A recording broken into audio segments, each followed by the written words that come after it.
Hello बच्चों, good morning. मैं हूं डॉक्टर विनय दुबे, माध्यमिक शिक्षक, शासकीय उत्कृष्ट उच्चतर माध्यमिक विद्यालय मार्तंड क्रमांक 1 रीवा। आज की कक्षा में आप सभी का स्वागत है।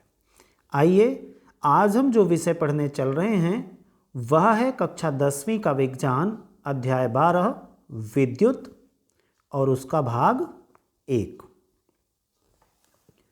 आज के इस वीडियो सत्र में हम अध्ययन करेंगे विद्युत आवेश और उसकी उत्पत्ति, विद्युत आवेश के प्रकार एवं आवेश का मात्रक, चालक और कुचालक पदार्थ, विद्युत धारा और उसका मात्रक तथा विद्युत धारा के प्रवाह की दिशा और विद्युत परिपथ इनके प्रकार।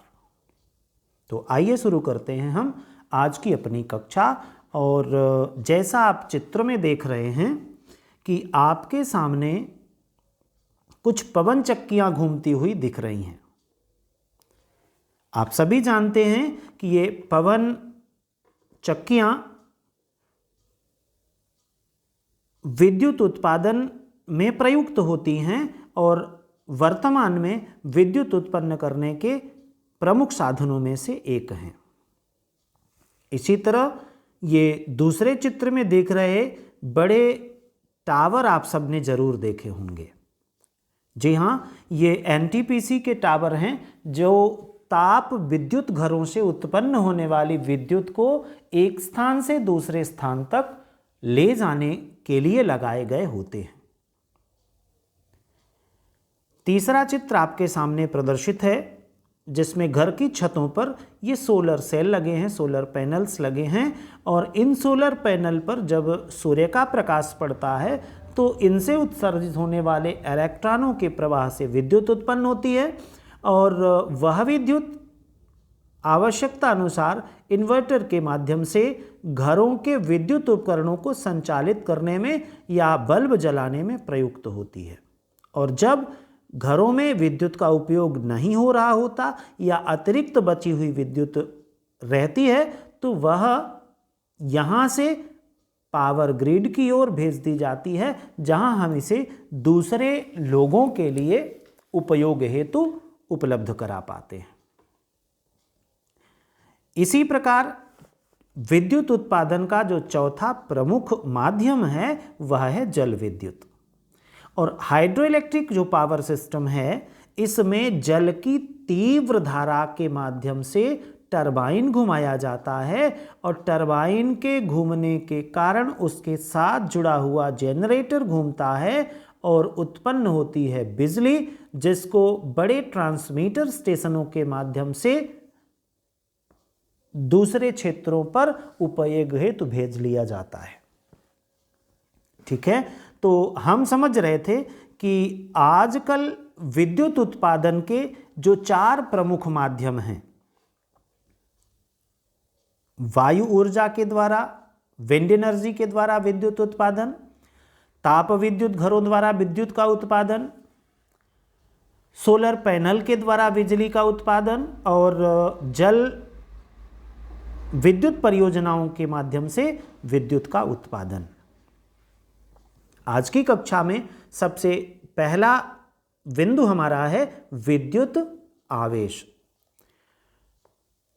इसे परिभाषित किया जाता है कुछ इस प्रकार कि किसी पदार्थ में अंतर्निहित वह गुण जिसके कारण चुंबकीय और विद्युत प्रभाव उत्पन्न होते हैं आवेश कहलाता है। आवेश का जो मूलभूत कण है वह इलेक्ट्रॉन होता है। किसी भी वस्तु में इलेक्ट्रॉनों की अधिकता अथवा कमी से वस्तु में आवेश की उत्पत्ति होती है। आवेश को Q से प्रदर्शित किया जाता है और इसकी इकाई कूलाम होती है। किसी भी परमाणु में इलेक्ट्रॉन और प्रोटॉन की संख्या समान हो तो वह प्रायः उदासीन होता है। आपके समक्ष यह सोडियम का परमाणु बना है जिसके नाभिक में 11 प्रोटॉन हैं और बाहर पहली कक्षा में 2 इलेक्ट्रॉन, दूसरी कक्षा में ये 8 इलेक्ट्रॉन और तीसरी कक्षा में 1 इलेक्ट्रॉन चक्कर लगा रहा है। ऐसे समस्त परमाणु जिनके नाभिक में प्रोटॉनों की संख्या और बाह्यतम कोशों में चक्कर लगाने वाले इलेक्ट्रॉनों की संख्या समान होती है, वो समस्त परमाणु, सभी परमाणु उदासीन होते हैं। अब इन उदासीन परमाणुओं पर आवेश कैसे जागृत होता है यह जानना है। तो ऐसा समझें कि जब कोई परमाणु अपने बाह्यतम कोशों में एक या एक से अधिक इलेक्ट्रॉन ग्रहण कर लेता है तो उसमें इलेक्ट्रॉनों की संख्या नाभिक में उपस्थित प्रोटॉनों से अधिक हो जाती है। ऐसी दशा में इलेक्ट्रॉन ग्रहण करने वाला परमाणु या आवेश ग्रहण करने वाला परमाणु कैसा हो जाएगा? ऋणावेशित हो जाएगा। वहीं यदि कोई परमाणु, जैसे यहां सोडियम है, अपने बाह्यतम कोश का एक इलेक्ट्रॉन त्याग कर किसी दूसरे परमाणु को दे दे, तब नाभिक में प्रोटॉन तो 11 रह जाएंगे, लेकिन बाह्यतम कोशों में इलेक्ट्रॉन केवल 10 बचेंगे। ऐसी दशा में इलेक्ट्रॉनों की संख्या नाभिक में उपस्थित प्रोटॉनों से कम हो जाएगी, तब यह परमाणु धनावेशित हो जाएगा। इसीलिए कहते हैं कि जैसे सोडियम अपना एक इलेक्ट्रॉन दूसरे किसी परमाणु, माना क्लोरीन को दे दे, तब सोडियम में इलेक्ट्रॉनों की संख्या नाभिक में उपस्थित प्रोटॉन से कम हो जाएगी और सोडियम का यह उदासीन परमाणु धनावेशित आयन में बदल जाएगा। ठीक। और क्लोरीन जो सोडियम से एक इलेक्ट्रॉन ग्रहण करेगा, उसमें इलेक्ट्रॉनों की संख्या 18 हो जाएगी, जबकि उसके नाभिक में प्रोटॉन केवल 17 रहेंगे। ऐसी दशा में वह क्लोरीन का परमाणु ऋणावेशित होकर क्लोराइड आयन बन जाएगा। इस प्रकार हम समझ सकते हैं कि वे समस्त परमाणु जिनमें इलेक्ट्रॉन और प्रोटॉन की संख्या समान होती है वह उदासीन होंगे, जिनमें इलेक्ट्रॉनों की संख्या प्रोटॉनों की संख्या से अधिक होगी वह ऋणावेशित होंगे, और जिनमें इलेक्ट्रॉनों की संख्या प्रोटॉन की संख्या से कम होगी वह सभी धन आवेशित होंगे। बेंजामिन फ्रैंकलिन के अनुसार विद्युत आवेश 2 प्रकार के होते हैं, जिसे इन्होंने निम्नानुसार परिभाषित किया है। पहला, धन आवेश। जब कांच की छड़ को रेशम के धागे से रगड़ा जाता है तो कांच की छड़ पर धन आवेश उत्पन्न होता है। दूसरा, ऋणावेश। एबोनाइट की छड़ को ऊन के धागे से रगड़ा जाता है तो छड़ पर ऋणावेश उत्पन्न हो जाता है। अब बात करेंगे हम स्थैतिक वैद्युत और धारा विद्युत की। स्थैतिक विद्युत को परिभाषित किया जाता है कि जब विद्युत आवेश विराम की स्थिति में रहता है तो इसे स्थैतिक विद्युत कहते हैं, और जब विद्युत आवेश गतिमान हो जाता है, गति की अवस्था में होता है, तब उसे धारा विद्युत के नाम से जाना जाता है। आइए अब हम देखेंगे आवेश के गुणधर्म, सिंपल प्रॉपर्टीज ऑफ चार्जेस।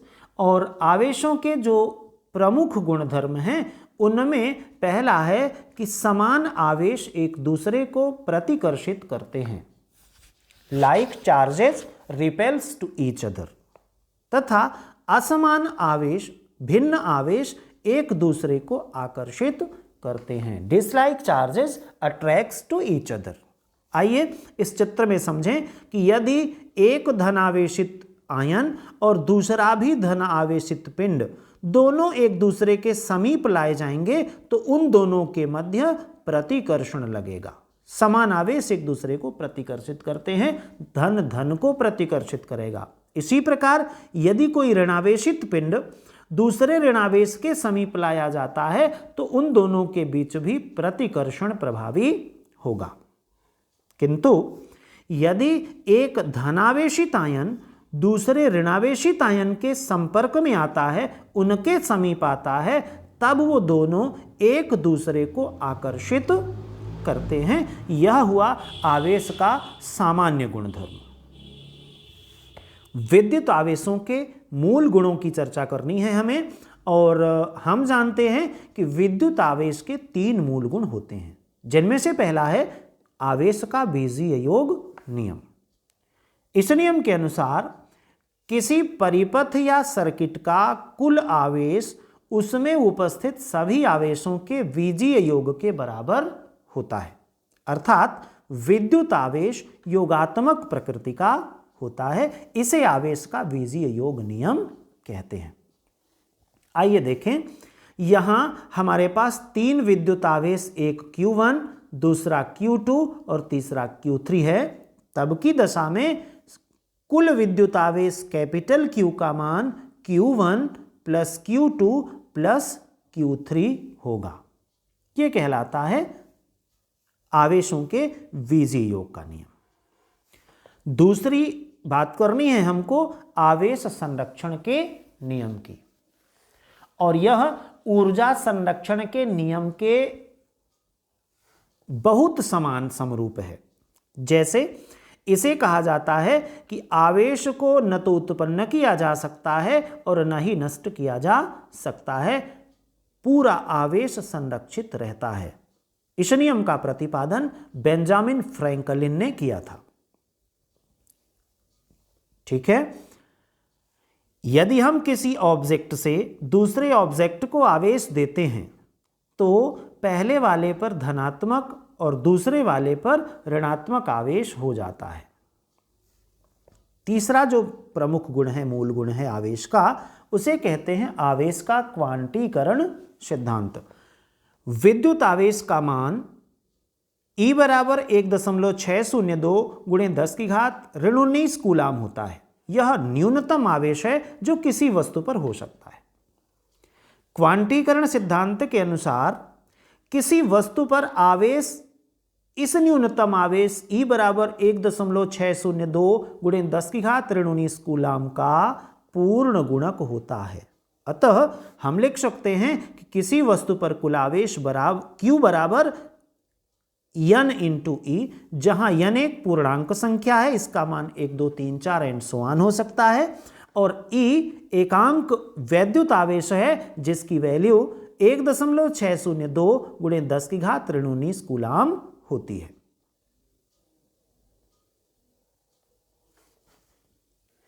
आवेश के क्वांटीकरण सिद्धांत को कुछ इस प्रकार समझें कि यदि किसी पिंड से एक इलेक्ट्रॉन उत्सर्जित होता है तो कुल आवेश Q बराबर होगा 1 गुणे 1.602 गुणे 10 की घात ऋण 19 कूलाम।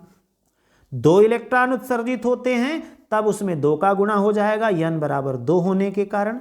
3 इलेक्ट्रॉन की पोजीशन में N बराबर 3 गुणा 1.602 गुणे 10 की घात ऋण 19 कूलाम। इसी प्रकार यदि किसी पिंड से N इलेक्ट्रॉन उत्सर्जित हो रहे हों तब टोटल चार्ज Q का मान कहा जाएगा, कुल आवेश Q कहलाएगा N इंटू 1.602 गुणे 10 की घात ऋण 19 कूलाम।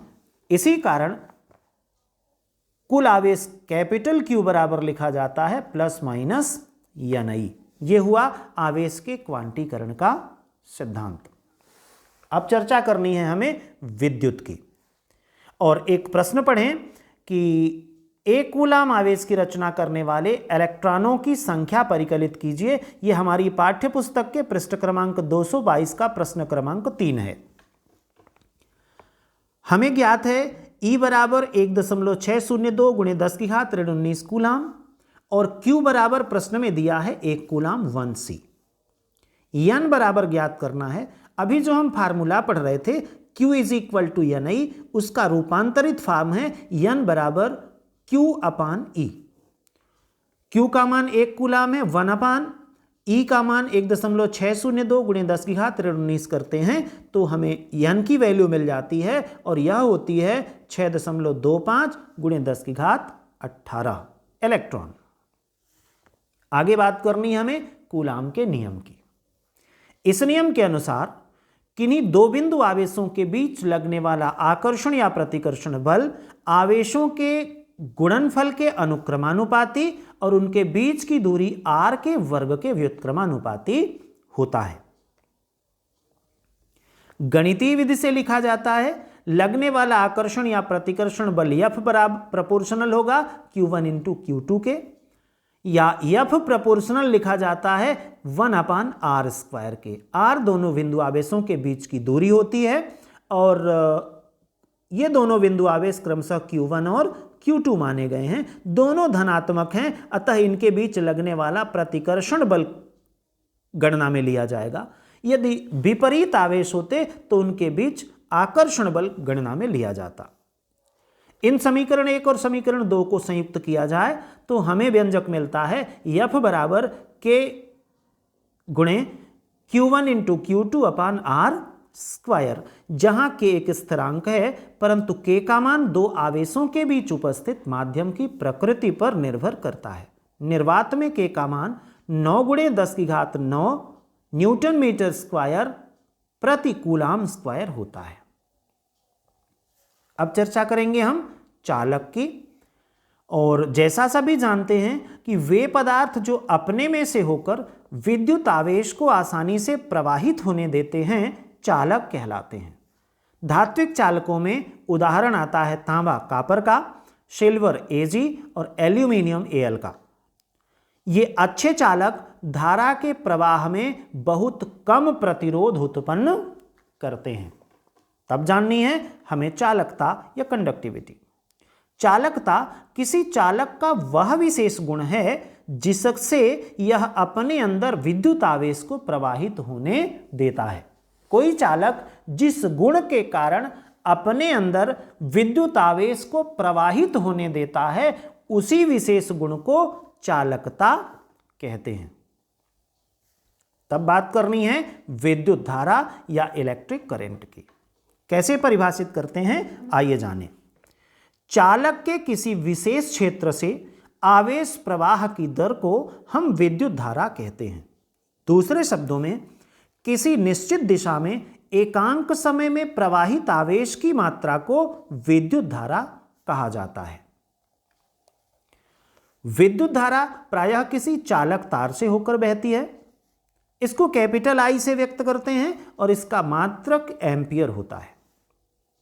यदि किसी चालक के निश्चित क्षेत्र से t समय में Q आवेश प्रवाहित होता है तब प्रवाहित विद्युत धारा I बराबर लिखा जाएगा Q/T के। Q प्रवाहित विद्युत आवेश और T समयांतराल है।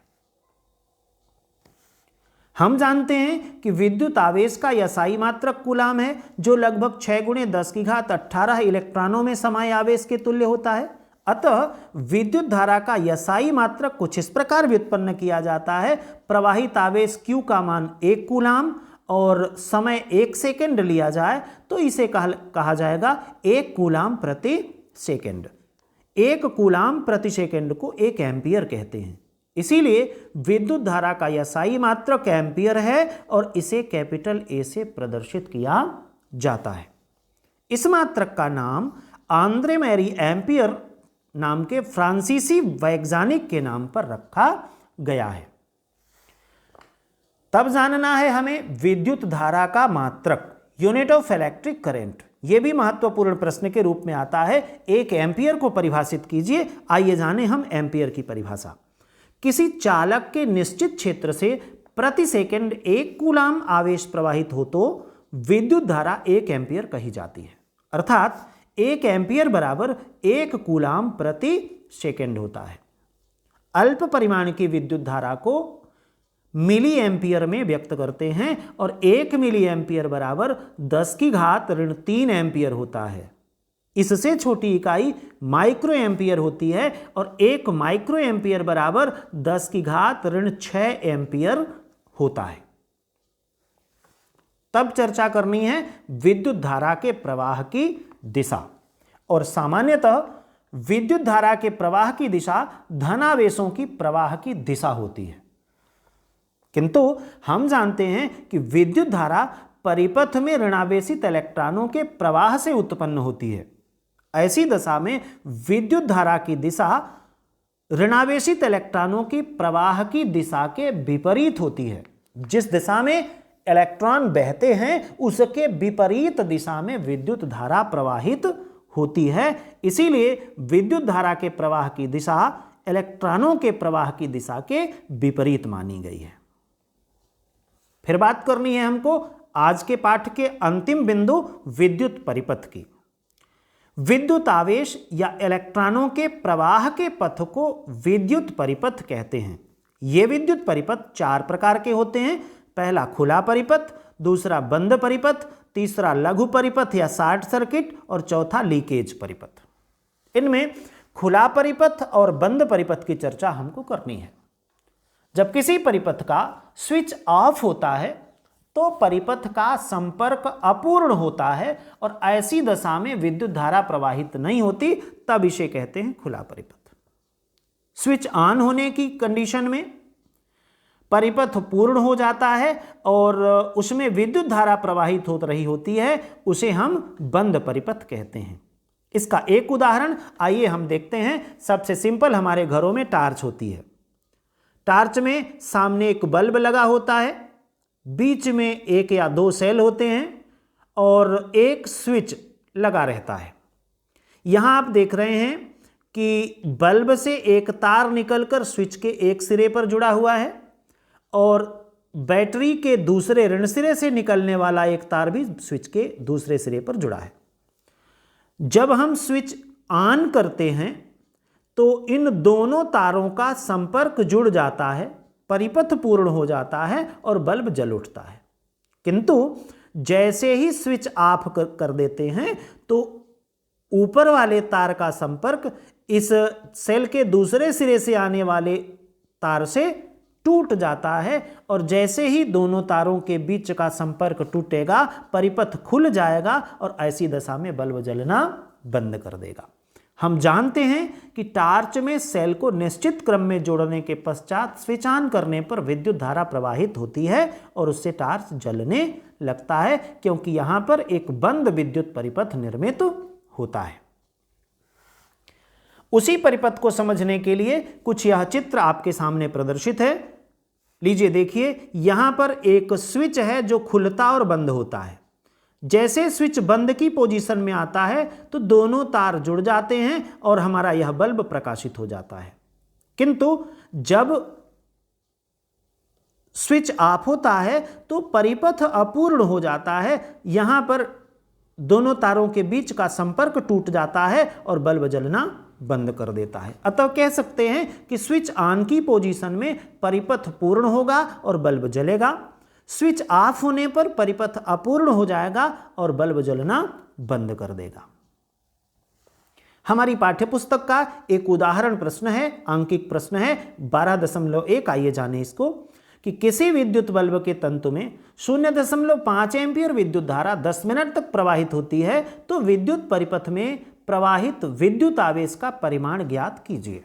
हमें दिया गया है I विद्युत धारा का मान 0.5 एम्पीयर, समय t बराबर 10 मिनट, 1 मिनट में 60 सेकेंड होते हैं, इस प्रकार 10 मिनट बराबर 600 सेकेंड परिवर्तित कर लिया गया है। हमारे पास सूत्र है Q is equal to I into T. I धारा और T समयांतराल है। प्रश्न में दोनों चीजें दी हैं। I का मान 0.5 एम्पीयर और समय 600 सेकेंड है। इन दोनों का गुणा किया तो हमारे पास उत्तर मिल गया 300 कूलाम। अतः इस प्रश्न का सही उत्तर है 300 कूलाम विद्युत आवेश प्रवाहित होगा। आइए अब हम जाने कि हमने क्या सीखा। पहली बात, किसी चालक में गतिशील इलेक्ट्रॉनों का प्रवाह विद्युत धारा की रचना करता है। हमने जाना कि परिपाटी के अनुसार इलेक्ट्रॉनों के प्रवाह की दिशा के विपरीत दिशा को विद्युत धारा की दिशा माना जाता है। दूसरी बात हमने सीखी कि विद्युत आवेश के प्रवाह का पथ ही विद्युत परिपथ कहलाता है। तीसरी बात कि विद्युत आवेश का SI मात्रक कूलाम होता है और हमने यह भी जाना कि विद्युत धारा का SI मात्रक एम्पियर होता है, जिसे कैपिटल A से प्रदर्शित करते हैं। तो ये रही आज की कक्षा।